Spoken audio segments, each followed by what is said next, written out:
Welcome to smart education X Y Z. आज हम कक्षा 6 और 7 की गणित की वर्कबुक का कार्यपत्रक 36 और 37 को हल करेंगे। चलो स्टार्ट करते हैं आज की वीडियो। संख्याओं के गुणज की समझ विकसित करना, यानी संख्याओं के गुणज उनके बारे में हमें सीखना है कि गुणज कैसे निकाला जाता है। चलो आज का पहला सवाल देखते हैं। निम्नलिखित संख्याओं के चार चार गुणज लिखिए। गुणज का मतलब है संख्याओं को पहले 1 से गुणा करना है, फिर उसी संख्या को 2 से गुणा करना है, फिर 3 से, इसी प्रकार 4, 5, 6 से गुणा करना है। यानी सीधी भाषा में हम कहें तो हमें पहाड़ा बोलना है। यानी 2 का कितने गुणज लिखने हैं? 4, यानी 2, 4, 6 और 8, यानी 2 का पहाड़ा हमें 4 बार बोलना है। इसी प्रकार 11 का पहाड़ा 11, 22 हो जाएगा, अगला 33 और 44 हो जाएगा। इधर 9 का पहाड़ा लिख लो, 9 एकम 9, 9 दूनी 18, 9 तिया 27 और 9 चौका 36। इसी प्रकार 14 एकम 14, 14 दूना 28, फिर 42, फिर कितना आ जाएगा? 56 आ जाएगा। यानी हमने किसका पहाड़ा लिख लिया? 14 का पहाड़ा लिख लिया। अगला सवाल है, दी गई संख्याओं के गुणज पर गोला लिखिए। यानी हमें ऐसी संख्या छांटनी है जिसमें उस संख्या का भाग जाता हो। जैसे दूसरा सवाल है, इसका पहला है 5। अब देखो 7 में भाग नहीं जाता है, 5 का भाग कब जाएगा? जिसके पीछे 0, 5 हो, यानी 15 है। 15 में किसका भाग जाएगा? 5 का, यानी पहली संख्या क्या हो जाएगी? 15 हो जाएगी। इस प्रकार 8 का भाग किस में जाता है? एक तो 8 में जाता है और किसी भी संख्या में नहीं जाता है। इसी प्रकार 12 का पहाड़ा बोलो, 12 दूना 24, बाकी किसी भी संख्या में 12 का भाग नहीं जाएगा। इसी प्रकार 16 का भाग केवल 16 में ही जाएगा, 30, 45 और 60 में नहीं जाएगा। अगला सवाल है, निम्नलिखित संख्याओं के गुणनखंड लिखिए। यानी 3 में किस किस संख्या का भाग जाता है वो संख्या लिखनी है। 1 का भाग सभी में जाता है, 1 लिखेंगे और 3 लिखेंगे। इसी प्रकार 12 में 1 का भाग जाता है, 2 का जाता है, 3 का भी जाता है, 4 का भी जाता है, 6 का भी जाता है और 12 का भी जाता है। इसी प्रकार 18 में 1 का जाता है, 2 का जाता है, 3 का जाता है, 6 का भी जाता है, 9 का भी जाता है और 18 का भाग भी जाता है। इसी प्रकार 30 में 1 का भाग जाएगा, 2 का जाएगा, 3 का जाएगा, उसके बाद 5 का भी जाता है, 6 का भी जाता है, उसके बाद 10 का भी जाता है, फिर 15 का और उसके बाद किसका जाएगा? 30 का भाग भी जाएगा। अगला है 42, 1 का भाग जाता है, 2 का जाता है, 3 का जाता है, इसमें 6 का भी जाता है, 7 का भाग भी जाता है, उसके बाद 14 का भाग भी जाता है, उसके बाद 21 का भाग और लास्ट में किसका भाग जाएगा? 42 का भाग भी जाएगा। 8 में सबसे पहले 1 का भाग जाएगा, 1 लिख लेते हैं, उसके बाद 2 का भी जाएगा, उसके बाद 4 का भी जाएगा, उसके बाद 8 का भी जाएगा। इसी प्रकार 16 में 1 का भाग जाता है, 2 का जाता है, 4 का जाता है, 8 का जाता है और उसके बाद 16 का खुद का भाग भी जाएगा। 25 में 1 का भाग जाता है, 5 का जाता है और 25 का भाग भी जाता है। तो ये उसके गुणनखंड हो जाएंगे। 35 में 1 का भाग जाता है, उसके बाद 5 का जाता है, उसके बाद 7 का जाता है और लास्ट में किसका जाएगा? इसमें 35 का भाग भी जाएगा। 64 में 1 का जाता है, 2 का जाता है, 4 का जाता है, 8 का जाएगा, फिर 16 का जाएगा, उसके बाद 32 का जाएगा और लास्ट में किसका जाएगा? 64 का। यानी इस प्रकार हमने सभी संख्याओं के गुणनखंड लिख लिए हैं। अगला सवाल है, संख्याओं 2 और 10 का सबसे छोटा समान गुणज लिखिए। यानी ऐसा पहाड़ा लिखना है जो दोनों में आता हो, जिसमें 2 का भाग भी जाता हो और 10 का भी जाता हो। चलो गुणनखंड लिख लो। सबसे पहली संख्या क्या हो जाएगी हमारे पास? 2, फिर 4, फिर 6, फिर 8, फिर 10, फिर 12। इसी प्रकार 10 का पहाड़ा लिख लो, 10 एकम 10, 10 दूना 20। अब चलो दोनों में एक सेम संख्या होनी चाहिए। देखो 2 इसमें नहीं है, 4 भी इसमें नहीं है, 6 भी इसमें नहीं है, 8 भी नहीं है, यानी 10 दोनों जगह है। तो हम कह सकते हैं कि 2 व 4 का समान गुणज क्या होगा बच्चों? 10 होगा। यानी आंसर कितना हो जाएगा इसका? 10 हो जाएगा। इसी प्रकार 3, 5 और 15 का सबसे छोटा गुणज लिखना है। चलो इसके गुणज लिख लेते हैं, यानी पहाड़ा लिख लो।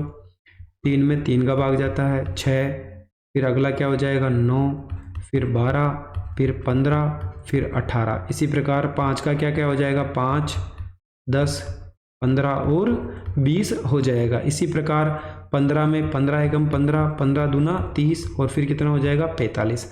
अब ऐसी संख्या देखनी है जो तीनों में कॉमन हो, सबसे छोटी। देखो 15 तीनों के अंदर आ रहा, 15 इसमें भी आ रहा है, इसमें भी आ रहा है और इसमें भी आ रहा है। तो हम लिख सकते हैं 3, 5 व 15 का समान गुणज क्या हो जाएगा बच्चों, 15 इसका सही आंसर होगा। अगली संख्या पे आ जाते हैं। अगला सवाल है 20, 40 और 60 का सबसे छोटा गुणज लिख लिए। चलो तीनों का हम पहले गुणज लिख लेते हैं। 20, अगला होगा 40, फिर 60, फिर 80, फिर 100, फिर 120। इसी प्रकार 40, 80, 120, नीचे का 60, 120 और 180। चलो अब हम मिलाते हैं संख्या, कोई मैच कर रही है क्या। देखो 120 इसमें भी है, इसमें भी है और नीचे वाली संख्या में भी है। तो हम कह सकते हैं 20, 40 व 60 का समान गुणज क्या होगा बच्चों, 120 होगा। यानी आंसर कितना हो जाएगा हमारा, 120 हो जाएगा। चलो अगला सवाल देखते हैं। हमने अब कार्यपत्रक 36 हल करेंगे। 36 हमने हल कर लिया। अब हम 37 के बारे में सीखेंगे। गुणनखंड की समझ विकसित करना, यानी गुणा कैसे किया जाता है उसकी समझ हमें विकसित करनी। सबसे पहले हमें एक बॉक्स दिया है, हमें बताना है कि इस बॉक्स में कितनी वैल्यू आएगी। सीधा तरीका है, अगर हम एक को किस संख्या से गुणा करेंगे हमें 28 मिले, यानी एक का भाग अगर हम 28 में दें तो कितना आएगा बच्चों, 28। यानी एक को 28 से गुणा करने पे कितना मिलेगा, हमें 28 ही मिलेगा। इसी प्रकार 2 को किस से गुणा करेंगे हमें 28 मिल जाए, तो हम क्या करेंगे, 28 में अगर 2 का भाग दे तो कितना आएगा बच्चों, 14। यानी 14 को 2 से गुणा करने पे 14 ही प्राप्त होगा। इसी प्रकार 4 को किस से गुणा करेंगे, 28 मिले, यानी हम क्या करेंगे, 28 में 4 का भाग दे, कितनी बार जाएगा बच्चों, 7 बार जाएगा, यानी 7 चौक 28। इसी प्रकार 7 का भाग 28 में 2 कितनी बार जाएगा, 4 बार, यानी 4 को 7 से गुणा करने पे 28 मिलेगा। 9 का भाग 72 में 2 कितनी बार जाएगा, 8 बार, यानी 8 को 9 से गुणा करो, 8 नाम 72 हो जाएगा। 6 का भाग किसमें 2, 72 में 2 कितनी बार जाएगा बच्चों, 6 का भाग 72 में 6 एकम 6 6 दूनी 12, यानी कितना हो गया हमारे पास 12 हो गया। तो अब हमें क्या करना है, 12 के टुकड़े करने हैं, तो यानी 3 × 4, तो कितना हो जाएगा बच्चों, 3 × 4, यानी 3 × 4 × 6 गुणा कर लो।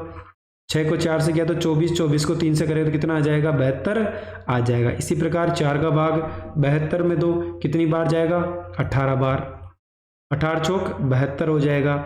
इसी प्रकार 2 × 3 कितना हो गया बच्चों, 6, यानी 72 में अगर हम 6 का भाग दें कितनी बार जाएगा, 12 बार, यानी यहाँ पे कितना आएगा बच्चों, 12 आएगा। यानी 12 को 2 से गुणा करो कितना हो जाएगा, 24, 24 को 3 से करें तो कितना हो जाएगा, 72 हो जाएगा। इसी प्रकार 7 का भाग 84 में 2, 7 एकम 7 7 दूनी 14, यानी कितनी बार जाएगा इसका भाग, 12 बार, यानी 12 को 7 से गुणा करें तो 84 मिलेगा। इसी प्रकार 2 और 6 कितना हो गया, 2 और 3 कितना हो गया बच्चों, 6 हो गया, यानी 84 में अगर मैं 6 का भाग दूं तो कितनी बार जाएगा, 6 एकम 6 छचों का 24, यानी कितनी बार जाएगा बच्चों, 14 बार, यानी 14 को 6 से गुणा करो तो कितना मिलेगा हमें, 84 मिलेगा। इसी प्रकार 4 का भाग 84 में 2 कितनी बार जाएगा, 2 और 1 बार, यानी 21 हो गया। 21 को मैं क्या लिख सकता हूँ बच्चों, 3 × 7, यानी 3 × 7 इसका सही आंसर होगा। इसी प्रकार 7 और 2 यानी कितना हो गया बच्चों, 14 हो गया। 14 का भाग किस में देना है, हमें 84 में देना है, यानी कितनी बार जाएगा, 6 बार, यानी 7, 6 और 2 को गुणा करो तो कितना मिलेगा हमें, 84।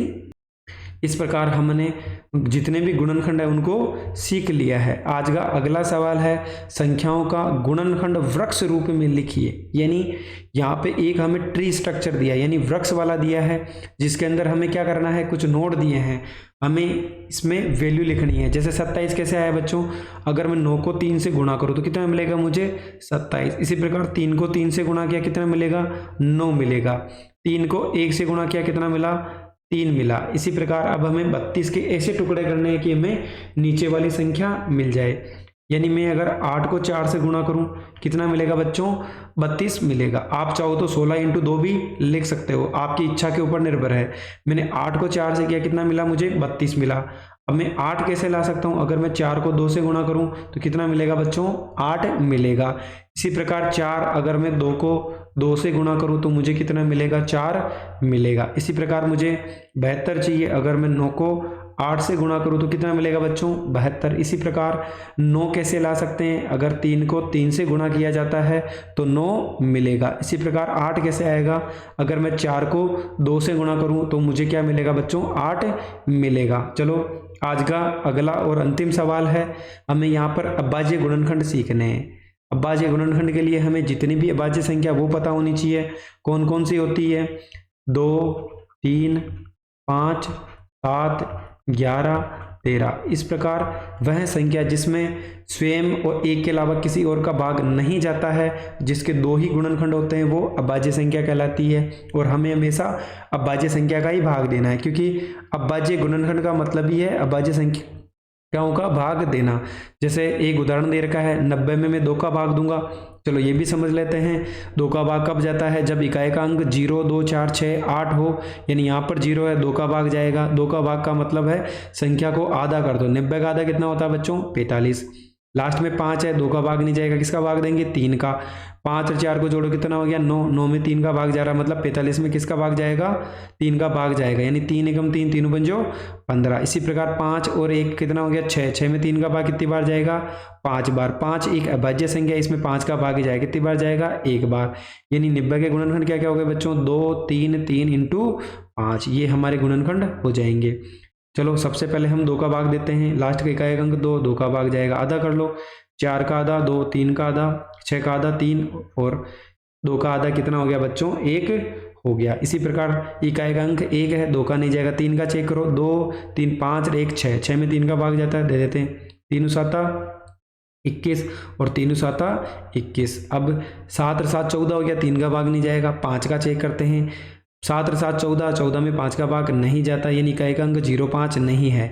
उसके बाद 7 का भाग देंगे, 7 एकम 7 और 7 एकम 7। 11 क्या है, एक अभाज्य संख्या है, तो अभाज्य में केवल अभाज्य का ही भाग जाता है। तो हम कह सकते हैं 462 के गुणनखंड क्या होंगे 2 इंटू 3 इंटू 7 इंटू 11, इसका अभाज्य गुणनखंड होंगे। इसी प्रकार अगली संख्या है 490, इकाई का अंक 0 है, 2 का भाग जाएगा। 4 का आधा 2, 9 का आधा नहीं हो सकता, तो 90 का आधा कर लो, कितना हो जाएगा 45 हो जाएगा।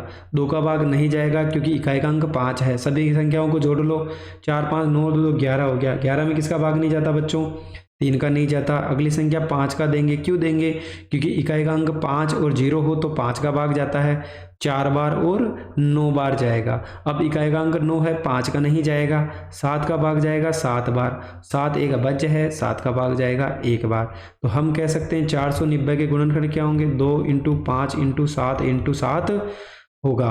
अगली संख्या है 525, 2 का भाग नहीं जाएगा, इकाई का अंक 5 है। 3 का भाग चेक करो, 5 2 7, 7 और 5 12, यानी 12 में 3 का भाग जाता है। 3 एकम 3, 3 7 21 और 3 पंजो 15, यानी 175 बार जाएगा। 7 और 5 12 और 1 13 है, 13 में 3 का भाग नहीं जाता है। इकाई का अंक 5 है, यानी किसका भाग जाएगा 5 का। 5 3 15, 5 9 25, कितना आ गया बच्चों 35। 35 में भी 5 का भाग जाएगा क्योंकि इकाई का अंक 5 है। कितनी बार जाएगा बच्चों 7 बार। 7 में 7 का भाग कितनी बार जाएगा 1 बार। तो हम कह सकते हैं कि 525 के गुणनखंड 3 इंटू 5 इंटू 5 इंटू 7 होंगे। चलो अगली संख्या देखते हैं 512। सबसे पहले इकाई का अंक 2 है, 2 का भाग दो, कितनी बार जाएगा बच्चों 2। उसके बाद कितनी बार 5 बार और 6 बार जाएगा। वापस इकाई का अंक 6, 2 का भाग जाएगा, यानी 1 बार 2 बार और 8 बार। इकाई का अंक 8 है, वापस 2 का जाएगा, यानी 6 और 4 बार। वापस इकाई का अंक 4 है, 2 का भाग जाएगा, यानी 3 और 2। इकाई का अंक वापस कितना है बच्चों 2 है, 2 का भाग देंगे। 32 का आधा कितना होता है 16, 2 का भाग। 16 का आधा कितना होता है बच्चों 8, 8 में 2 का भाग 4 बार, 4 में 2 का भाग 2 बार, 2 में 2 का भाग 1 बार। तो हम कह सकते हैं 512 के गुणनखंड क्या होंगे 2 इंटू 2 इंटू 2 इंटू 2, यानी 4 कितनी बार हो गया 4 5 6 8 बार जाएगा, यानी 2 इंटू 2 इंटू 2 इंटू 2, इसका सही आंसर होगा। 285 है, सबसे पहले हम 2 का भाग देखते हैं। इकाई का अंक 5 है, 2 का भाग नहीं जाएगा। 3 का चेक करो, 8 और 2 10, 10 और 3 10 और 5 15, यानी 3 का भाग जाएगा। 3 नाम 27 और 3 पंजो 15 हो गया। इसी प्रकार इकाई का अंक 5 है, 5 का भाग जाएगा। 5 1 5, 5 नाम 45। 19 एक अभाज्य संख्या है, तो अभाज्य में अभाज्य का भाग ही जाता है। तो हम कह सकते हैं 285 के गुणनखंड 3 इंटू 5 इंटू 19 होगा। 510 इकाई का अंक 0 है, 2 का भाग जाएगा। आधा कर लेते हैं, 2, 5 और 5 यानी कितना आ गया बच्चों 255। इकाई अंक 5 है, 2 का भाग नहीं जाएगा, 3 का जाएगा। तीनों आटा 24, तीनों पंजो 15, 8 और 5 13, 3 का भाग नहीं जाएगा, 5 का भाग जाएगा। इकाई का अंक 5 है, 5 एक 5 और फिर कितनी बार जाएगा 7 बार जाएगा, यानी 17 एक अभाज्य संख्या है, 17 में 17 का भाग 1 बार जाएगा। यानी हम कह सकते हैं कि 510 के गुणनखंड क्या होंगे 2 × 3 × 5 × 17 इसका गुणनखंड होंगे। वापिस 2 का भाग जाएगा कितनी बार बच्चों, आधा कर लो, 600 का आधा 300, वापिस 0, 2 का भाग, 300 का आधा कितना हो जाएगा 150, वापिस 0 है, 2 का भाग 2, 150 का आधा कितना होता है 75। अब 2 का भाग नहीं जाएगा क्योंकि इकाई का अंक 5 है। 3 का नियम लगाओ, 7 और 5 कितने होते हैं 12, इन 3 का भाग जाएगा, 3 दूनी 6, तीनों पंजो 15, इकाई का अंक 5 है, 5 का भाग दो 5 बार, 5 में 5 का भाग 1 बार। तो हम कह सकते हैं 600 के गुणनखंड क्या क्या होंगे बच्चों 2 × 2 × 2, 3 × 5 × 5। यानी इस प्रकार हमने कार्यपत्रक 36 और 37 को बड़ी ही आसानी से हल कर लिया है। अगर आपको हमारी मेहनत पसंद आई हो तो चैनल को ज़रूर लाइक और सब्सक्राइब करना ना भूलें, ताकि आगे आने वाली ऐसे ही वीडियो का नोटिफिकेशन आपको समय पर मिल सके। Thank you so much.